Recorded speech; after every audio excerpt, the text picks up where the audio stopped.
What's up, football-loving maniacs? Time for another edition of Three Honest Lads. I'm going to apologize ahead of time. Yes, I brought a couple friends with me, but that's not what the apology is for. The apology is for the background, because the comparison that I've been given so far, at least the analogy, is that it kind of looks like Minecraft behind me. I'm not on Wi-Fi. I'm in the middle of nowhere. Our pets' heads are falling off. But that guy over there, Mike Watts, is still with us. Mike, how you doing, sir?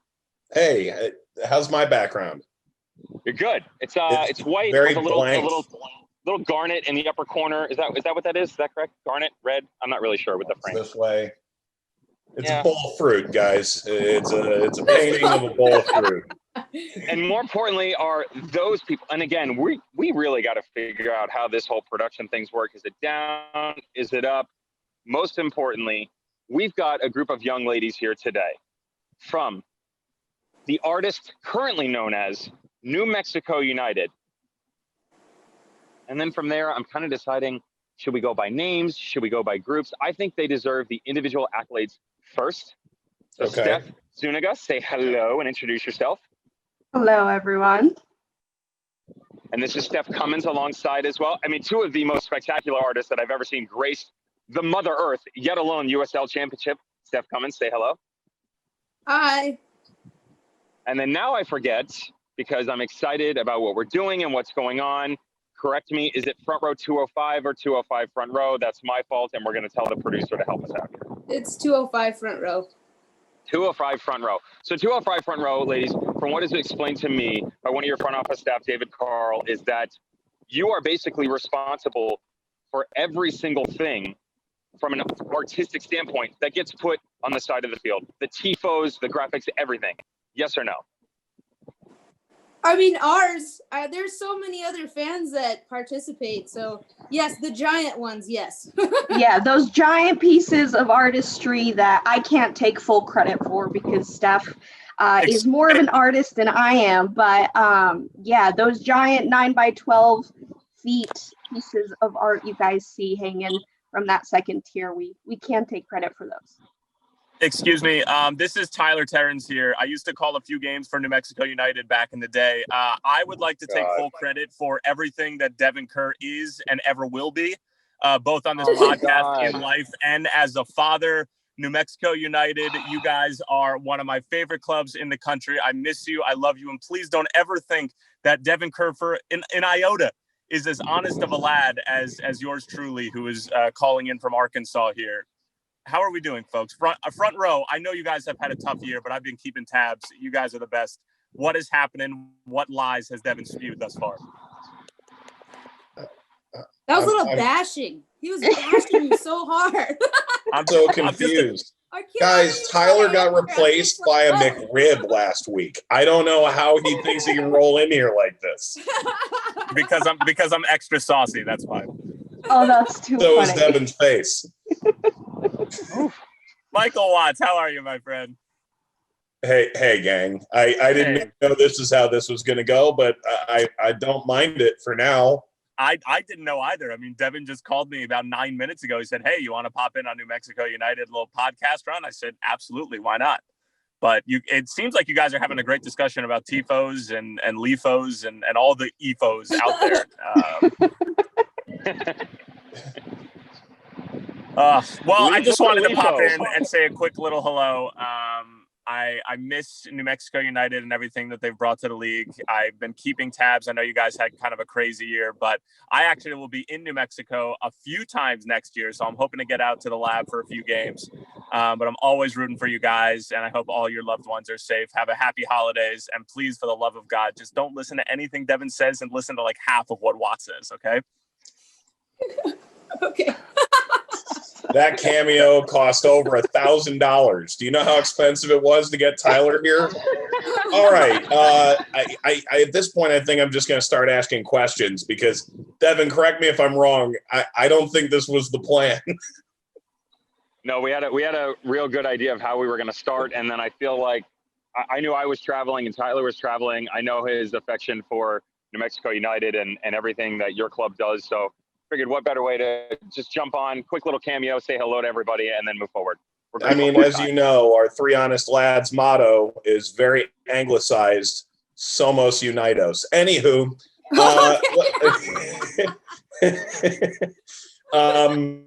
Let's get into the TIFO process while I mangle the Spanish language a little bit more. Take me through beginning to end what a process is for creating a larger TIFO for you guys, from coming up with a design and how you want to do it, to actually having it created, to getting it into the venue, and ultimately it showing up on our TV screens or for 10, 15,000 people to see. Well, first I'd like to say that like a lot of the group is missing. The people that we used to do the TIFOs in our friend Joe and Steph's garage. So there was a third Steph. Oh. Yeah. Well, I mean, there was a third. Look, I grew up as a Mike. Don't get me wrong. It's there were at least 6 of me in every class in grade school, so I get it. But man, 3 Stephs. Yeah, and they were the founders of the whole deal. So I kind of feel bad. Like, Steph, you can tell them about Joe's dream or whatever. Yeah, absolutely. So Joe will, of course, try to take all the credit. He and Joe Potts and Eric Diabro will say they're the OG 205 front row, because Joe had a dream in the middle of the night and he thought, how cool would it be if there was a fan base that could do this? So he calls his buddy Eric and John, and they kind of started it out. So they'll try to take the credit for that. But then comes along Steph, and as you know, or I'm sure you guys know, and that's the other Steph, not me. I'm pointing this way because she's right next to me. Came along me. Playing some Tetris over here with the hands. But Steph, I'm sure you all saw the freighter piece. And that's when it became I feel like, I don't know, Steph, correct me if I'm wrong, but it really became like a thing, right? It was this giant piece of artistry. Yeah. And what Steph did, this beautiful piece of having his history and his heritage behind him. And then what did it say? Be a freighter. So be afraid. Yeah, it was kind of funny. So none of the guys wanted to do it. And our third Steph, she was the one with the idea, and she wanted to do like the bumblebee emoji in freighter. And I was like, I think that takes away from the fear there. So, but the guys didn't want to do it. And I was like, you know what? Forget these guys. I have an art school background. Like, I'm going to jump in. This is so cool. And then it kind of just became an obsession. Like we had to do it for every game. We just couldn't stop. So, as far as the ideas, we came up with the ideas while we were making one. And we were all very drunk. So it was just like, one of those things, like, oh, write that down. That's great, Yeah. And it's the process. We really become inspired by what we see in the game. And I think that's why, with not having the games in person, Steph and I had a talk and said, do we want to keep doing TIFOs or virtually? We feel like they can be more enjoyed in person, right? When we drop them right after the anthem. But as far as coming up with an idea, it really just comes from any inspiration that happens in the game. Like if someone says something, if someone does something, the inspiration is from the game itself. And that's why I value it so much, because it really is from we just saw this happen. We saw Freighter be as awesome as he was. So why not do something inspirational for him? Yeah, that was after he picked up a player and like threw him. We were like, yeah. Yeah, so that really is how the process goes. And then we get our heads together, we go to Home Depot and buy a crap load of paint and just kind of get started and really see where in that moment it takes us. We never know what I can't speak for Steph, but I know the few I have helped with, we don't really know where it's going to go. We know how to start it, but we don't know where it's going to finish or how it's going to look in the end. Yeah. Oh my God, it needs a little here or it needs a little there. So yeah, it's I think a good example of that would be at a game against the Switchbacks. I don't know if it was John or Eric. One of them screamed, "Your green chili sucks," like really loud, and we were like, "That's hilarious!" Like, we always try to keep it like our main goal was to never be super negative with any of it. just because we wanted to keep our energy like positive and like inclusive. So we never tried to bash too much, which I thought was funny that Tyler came on and did that. So. That's just the only thing he knows how to do. That's his MO. Is he still here, by the way? I'm sure he's off. He bashes other people, and that's his material. It's okay. We love him to death for it. He's off-brand USL memes. Exactly. I'm curious in terms of like production time and lead time. Obviously, every single art piece is going to be different, whether it's from the time of inception to completion. I'm just kind of curious, in general, is there a particular method in terms of execution? Like, okay, you've thought of an idea. Now, maybe it's rushed and you've only got 3 days to complete it, or maybe you thought about it 3 weeks prior. You mentioned Home Depot going to get paint. What about from the time that you actually lay the canvas down in front of you and put, so to say, pen to paper? How long does that take you? Sketching it out, painting it, all that kind of stuff. I know it's piece specific, but there's a lot of work and a lot of detail put into it, and you guys do it better than anyone that I've seen in the league. Eric and I did most of the TIFOs from that season, and it usually was like break it down to a really small image and then like build it. I felt like it was kind of like a second job that season, because we would go anytime that we weren't at work, we were in the garage, and it was so hot. Oh my God, it was so hot. And so we would go, like, we'd get there, we'd try to go a little later in the evening. I think we'd start around like maybe 7, and then him and I, like, I think we were just like hyper focused on it, just like super obsessed. So we would not stop till like 2 or 3 in the morning. And I think we'd probably put like 30 hours a week into them. I don't know. It was insane. It was definitely, if not longer. Yeah, if not longer, because I would get, like Snapchats at 3 in the morning where I'm like, you guys are still working on that? And like, and I'd get like, how does it look? What do you think? I'd get a few of those updates from Eric and Joe, because I worked with them. So I kind of, during the day, I'd be like, what are you guys working on today? Right. And then in the evening, I get some of those Snapchats at 3 in the morning. And, I'm asking, like, are you guys done? Are you closing up shop for the night? And they're like, no, we're still going. So I think it really, again, I can't take credit for any of those, but I can say just watching from the sidelines, their artistry and their time, it would take hours, if possible weeks. I mean, I think there was one that took extremely long. So they all kind of blurred. They all took forever. Yeah, I'd say like, I don't know. It was a long time. I feel like Eric would always instigate longer. He'd be like, we'd be like, okay, we got to go to bed by 1. We have to leave. We have other jobs. And then he would be like, but do you think that we could use a little bit of something here? And I'd be like, oh man, you mean like this? You mean like we should do this? And then we couldn't stop. And then it'd be like another 2 or 3 hours. Like one time we left at like 6 in the morning during Balloon Fiesta.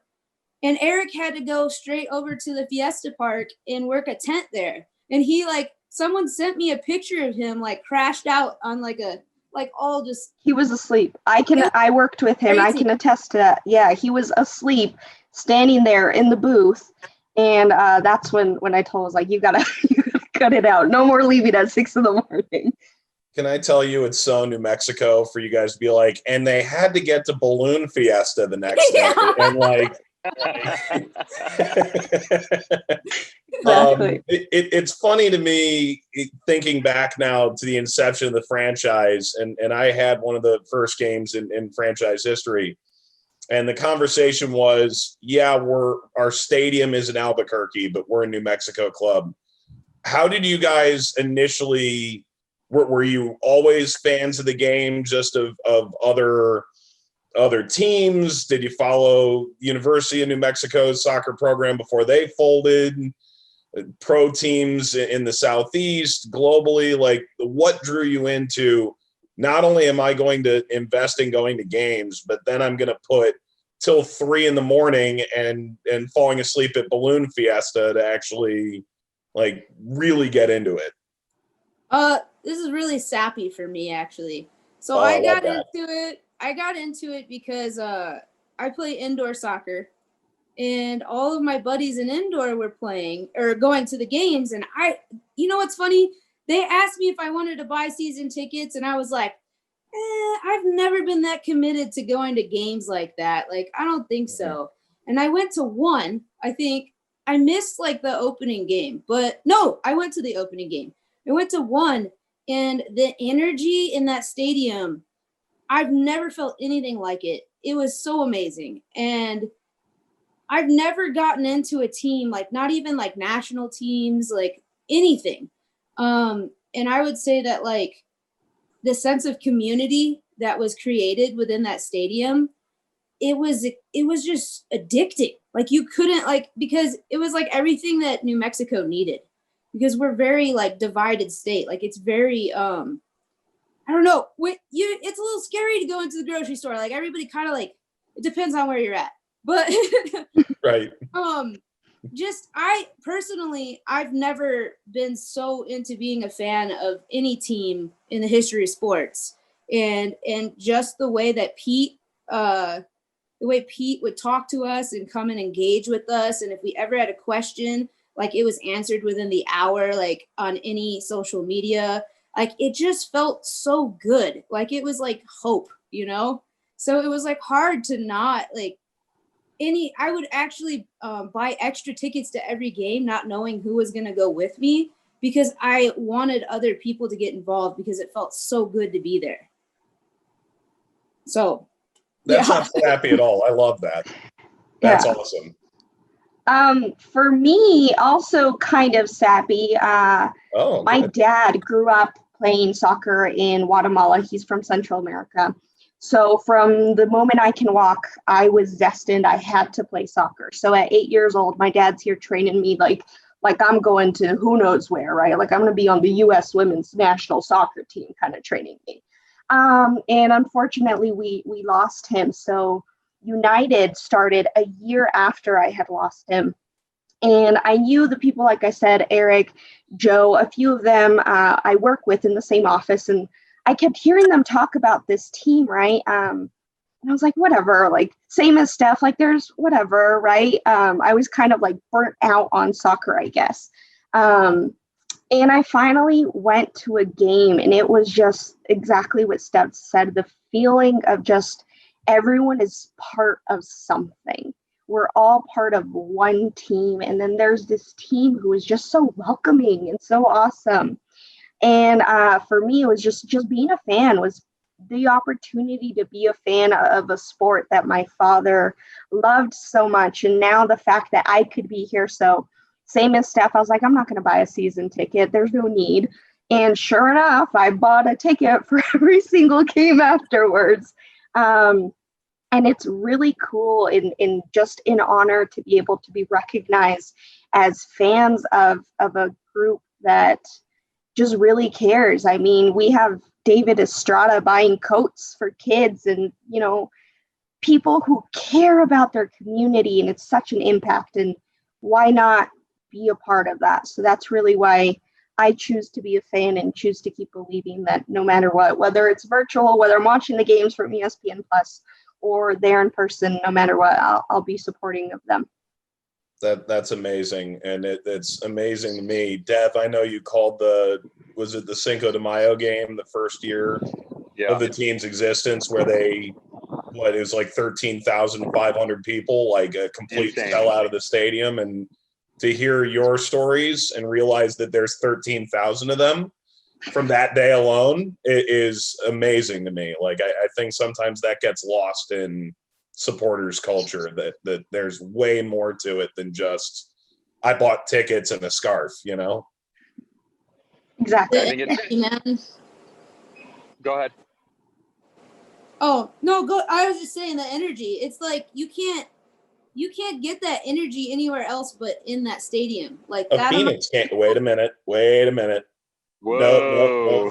No Phoenix references. I'm out. I'm done. Okay. Wait. I missed something. I think I missed something too. You lost it. I feel like it's an inside joke between the three. It's not one you want to. No. You wanted to miss that one. Yeah, Mike was just messing around. He was. obviously the blood between you and Phoenix Rising isn't exactly the greatest. And we got a good tifo coming for them. It's whatever. Oh. You know what? We got friends over there now. Part of 205 is over there in Phoenix, and we're taking that to them next season.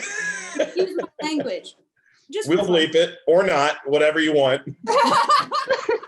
And look at you, you say like we're not taking their anymore, and then just a big sip. You're just like,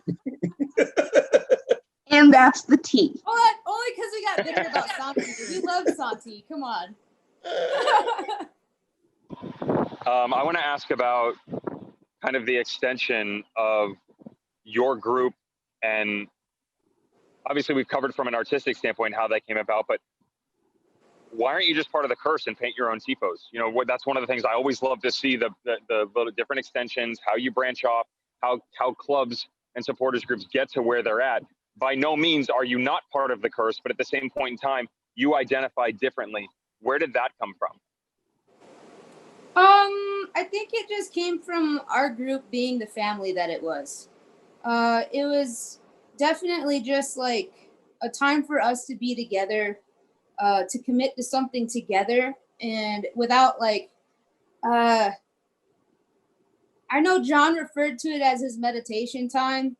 And like when you incorporate other people into the mix, it kind of like, no matter how cool they are, when it's artistry, it can be like too many cooks in the kitchen. And we just wanted to have something that we as friends could share together. And we would like, we actually brought other people in slowly, but we didn't want to ever lose the joy of being there together and sharing that. And it's not, I mean, the curse is awesome. Like, but we also felt like we kind of balanced the field too. Like we wanted it to be bigger, you know? And if we would have all just gone to that corner, it would have been a little uneven. So we just like visually balanced the loud energy on the other side of the field, I guess. What she said. I'm very sound sensitive and like just sensory sensitive, and the curse is like a little too much for me. I'm kind of like a little old lady, like, oh, that's great, but I'd rather just sit here and paint. Like, when you guys think about the success of the team and being able to support a winner from day one, were you guys at the Open Cup flight? Were you guys able to get on that to Minnesota? When you guys see the success that you've had, and I know no home games this year was devastating in a lot of ways for everyone in that fan community, but year one, Troy comes in and builds this young, exciting, terrific brand of football, score a lot of goals, win a lot of games, make a run in the Open Cup. Like, how does that help this thing build? Where I think it's one thing to build a tifo for a team that's like 3 wins in 20 games. It's another thing to be like, you guys became the hottest ticket in town within 3 months of opening up shop, which is crazy. I think as far as, can you rephrase it? Because I think I understood it, but I want to make sure I answer it correctly. It just feels like this thing exploded. This whole New Mexico United experiment became something really special in a short amount of time because this team plays beautiful football, and they have enticing players that are out in the community and they care, and the stadium's great. And so you guys aren't just making tifos for a team that's hanging around as an expansion team. You guys are making tifos for the hottest team in New Mexico. Yeah, absolutely. I mean, like, how does that build for you guys? Where like, okay, it's game one, you try and put something out, and then it's like, do you feel like you have to keep adding to it because this team is so popular and you guys are becoming part of that culture? I don't think it was it's not really the popularity so much as continuing support. Like I think we just don't ever want to it was never like a fad or like we weren't doing it because we did it out of love. So it's more, I mean, love is continuous and infinite. So if that's the way that the team starts, it's like positive reinforcement for the community. Like, we want to push it because we know like that it echoes in everything in this town. Like, and that's why it grew, because, you know, like it's hard for a community that has like such a, I would say Albuquerque has a very like, there's like very, very poor people and very, very rich people. And it's very hard for us to like connect on anything. But the positivity of connection, I think that it wasn't really like, for some people it's because it's popular and that's why they join, because they're like, well, everybody's been to a game. But then once you go to the game, it's more than that. It's not just that this game is like, you know, people be like, it's amazing, you gotta go. But it's also, wow, this really feels good. Like, it really does, because like, how often do you see people supporting each other? Like, especially when, you know, things get really low, people tend to like attack each other. So I guess like it's just it's love, you know. Awesome. I don't know if did I answer the question? No, I don't think it was a good question, but it was a great answer. Okay. Well, it's definitely a better answer than a question, Mike. No offense. Yeah. Two more, and then we'll get you out of here. The first one for me is, and I mean this in a very positive way, one of the things that I've heard out of both New Mexico United and El Paso Locomotive is from the community, it's almost two cities around the United States that everyone involved in the community goes, what took so long? Almost like you expected it and you knew this would happen, but it took so long for professional soccer to get there. Peter Trevisani is the name that comes up a lot for your club. Obviously, not just because of the owner, but it's a passion and a spirit that is contagious that I hear from supporters groups, from the players, from the coaches. In your mind, is it a what took so long type thing, or is it Peter brings it here and he envisions the spirit of the entire club and we all just took it? For me, at first, it did feel like a what took so long. You know, I was born and raised in Albuquerque, and I always was the person who was like, as soon as I'm 18, I'm leaving, right? Because like I have family who live in New Jersey, and I'd go to New Jersey and people ask like, where are you from? New Mexico. Oh, what part of Mexico is that? No, ma'am, we're in the US. So I think for me, it was that kind of like, what took so long to get some recognition here, you know? And then we get it, and it's different, and it's like, it's not what took so long, it's more of a thank you for thinking of us, and thank you for seeing the value in this community. Like Steph said, where there's such a divide where it comes to wealth, social status, whatever it is, there was a divide, as to where now, like, I see someone with a United shirt and I smile like Somos Unidos, and they say it back. So it started as in Vegas, by the way. It was dope. Yeah, so at first it did start as a what took so long? Like, why were we not seen? Why were we not recognized? Why is it taking forever? And then I believe it's when we were at I think it was at the soiree at the end of the first season, where Peter Trevisani started talking about how long it took for him to get that interest and to build that interest and to finally have someone say yes. And then I realized it's not the fact that it was, you know, no one was trying. It really was that fact that someone needed to come in and show people the worth of New Mexico. I won't just say Albuquerque, because we're everywhere, right? People from everywhere come to see these games. But I think it's just, it took someone, and I'm going to say it took someone like Pete with a voice, someone who has a voice in the community, someone who has that social status, someone who just has the status in general, to say, I want to do this. This is what I need. Who's going to help me? So this is just a big thanks to him on really, you know, making it happen. Sorry, Steph, I know you had something to say. Cool. I went to a domestic violence meeting, and Pete was the speaker there. And the coolest thing he said there was that I'm really terrible at quotes. He said something along the lines of, don't let the numbers determine your goals. And he said that he sat down in a cafe and decided the things that were the most important to him before he started the team. And community was on the list.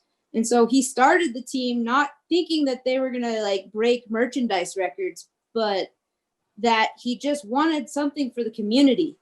And I think like just don't let the numbers determine is really important. Like, I think that that's usually that's what people say their success is based on, not the numbers, but the people and that value. Last one, and then we'll get you out of here. There have been so many pieces that have been put on display. Some of them I've seen firsthand calling games. Some of them, one of your front office executives, David Carl, was kind enough to send over to us. I'm curious, in your mind, is there one to either one of you that holds a special meaning or stands out for any reason whatsoever? You talked about the Be Afraider one. I remember with the Jamaican flag in the background. How about, let's see, there's the Medusa with Devin Sandoval. Thought that was super cool with the hair flaring all over the place. Gracias Jefe, I remember. The double spinoff, as we'll call, because it wasn't Breaking Bad and it wasn't Better Call Saul, it was Better Call Cody. Of course, everybody should remember, and if they don't, we're going to show you the Superman of Troy Lesane pulling his shirt to the side. Oh, yeah. Is there one for any reason that stands out to either one of you, and if so, why? They all had special things about them. That's hard. They all actually there was this really interesting thing that happened with all of them where it felt like it was just like supposed to, our idea fit perfectly into the timing. Like the Better Call Cody, some of the actors were actually at the game and they didn't know that was going to happen. We had no idea. And then the Superman one was really cool because Comic-Con was in town and we didn't even think about that. It was just like, they kept happening like that. It just flowed. For me, I mean, I guess the Freighter one was really important to me because there was a lot of questions when you make a tifo, like the color of his skin being on display, because, there was a point where we got it on the canvas and it was like, should we call it? Cause it looks good. The outline looks great. But then it was like, no, I want more to it. I want him there, I want to yell that this character is important to us. And then the Gracias Jefe, we took it to the stadium after a game and had people sign it. We had it laid out on the concrete and little kids were crawling on it and writing like little cute things. And it was such a, fulfilling moment to see all these people yes, we want to thank him. Thank you for letting us thank him, and then just having the different players run up and thank us, or when every tifo we dropped, if we displayed a character, seeing their face when it was dropped was so cool. It was so cool. So I don't know in particular, if there's a favorite, just because everyone had its special moment, I don't know. Yeah, Steph, yeah, I second that. I think, again, I can't take any credit for even putting my hands on any of the ones for the first season. The only credit I can take is that I helped with creative thinking, or I like to think, not that I ever asked my opinion, but I sure as hell gave it. But same as Steph, I think every single one had special meaning. For me, I had a different meaning as Steph. I wasn't the one painting it, but I was the one that saw it. I would see it as a fan of United, but also as a fan of 205 Front Row, because believe it or not, I was just a fan of 205 Front Row at first. So for me, they all have different meaning. Absolutely, I love the one of Troy. I think that one at first, so if I can say my at the top, it's that one just because of the colors and the artistry. But yeah, the Gracias Jefe, I have pictures. I have a whole bunch of pictures of where before the game, but after the game, we just kind of stopped right close to the entrance. And there were so many people and passing each other markers. And the fact that they felt like they also had the opportunity to say thank you and be part of a tifo, right? Because we'd have little kids run up to our section during the game and be like, you guys painted this? That's so cool. So the fact that they got to also put their hands on it kind of connected them to it more and made it seem like, yeah, it's 205 front row or front row 205. Yeah, we sit there, but we're also part of this family. And these kids felt so, I mean, I'm telling you, if you could see their smiles, and not just the kids, the adults too, like laying on the ground and writing their name. So every single one has different meaning and has different value, but overall it's just a way to show our love and our gratitude towards the team, towards the coach, the players, just everyone who's involved, even the people who are on the sideline, the rest, just everyone, right? The sport of saying just thank you, and we appreciate everyone involved, and we love everyone involved, and we're just thankful that we have the opportunity to be artists and portray our art and display our art for someone who truly cares and values it. So every single one has a special meaning. I wish I could just say just one, but I would put a gold star next to the Troy superhero just because of the colors. And it glows in the dark. Come on. There was, now that I think about it, the one that in particular that really hit me and actually made me cry a little bit was, and I don't think it got a lot of attention. We did one for Pat Grange during the ALS game. And I didn't know anything about Pat, and somebody from ALS reached out to me and asked if we would do one for them and commemorate him. And I watched his video on YouTube, and we had decided as a group that we weren't going to do a lot of those because we didn't want to like turn it into like some sort of money-making thing or anything. But when I watched his video, like I bawled, like I just cried. And then I was like, we have to do this. This is like a hero in our community that we have to do something for. And after we made those, we actually reached out to his parents and we got to meet them and talk to them, and we had beers with them. And it was so amazing. It was just like that right there. I think that really solidified the importance of everything. Like, because when his mom saw it and she was like, you made him just as handsome as I remember him, you know? And it was like, oh God, you know? And then we got to ask them questions about ALS and soccer. And that one definitely was like, and it didn't really, I don't think a lot of people saw it. And it was really cute. We had a story of this praying mantis kept flying in while we were painting. And it was there like every night when we were painting, and we started calling it Pat. So that one I think was really touching for us. Pulls the heartstrings a little. I think Mike is trying to hold back a few tears. I'm fine. The comment from his mom, that's too much for me. That's really that special, man. But that's why we do it, right? To cause emotion and to cause a conversation and to create feelings. So we're glad we can transport that, even if it's just speaking about it. It's just Sunday at noon Eastern. My mascara's running. I don't know why you did this to me. That's horrible. What did I tell you about waterproof makeup, man? I know, this is the last time I'm putting makeup on for these. Start paying attention, man, and in front of the young ladies. I can't take you anywhere. It is ridiculous. I'm going to speak for Mike on both of these as we close things out here. Touching stories like that, like what you just shared, and everything prior was fantastic as well. But that's kind of what we set out to do. You know, I think it's real easy, and there's nothing wrong with it. But I think it's real easy to go, let's talk to that supporters group and let's see what it's like on game day. And again, we respect all of that, but we wanted to talk about some of the more untold stories and things that maybe don't necessarily get the highlight, get the limelight, whatever you want to say. Fantastic. Beyond honored and grateful, by the way, ladies, for you sharing that with us, for you sharing the group with us, your club. I can say that every single time that we've had the opportunity to speak to someone within the organization, we come away mesmerized. And it's a player, it's Peter, it's Troy. Now, you ladies, your group, thank you from the bottom of our hearts so very much. I'm sure, Mike, you want to say one thing before I let them go. No, that covered it. Thank you both. This was awesome. Thanks for having us. Yeah, And thanks to for David, who's got an amazing scarf collection that people should be, they'll see it eventually. David will tweet it or something. Yeah, thank you guys so much.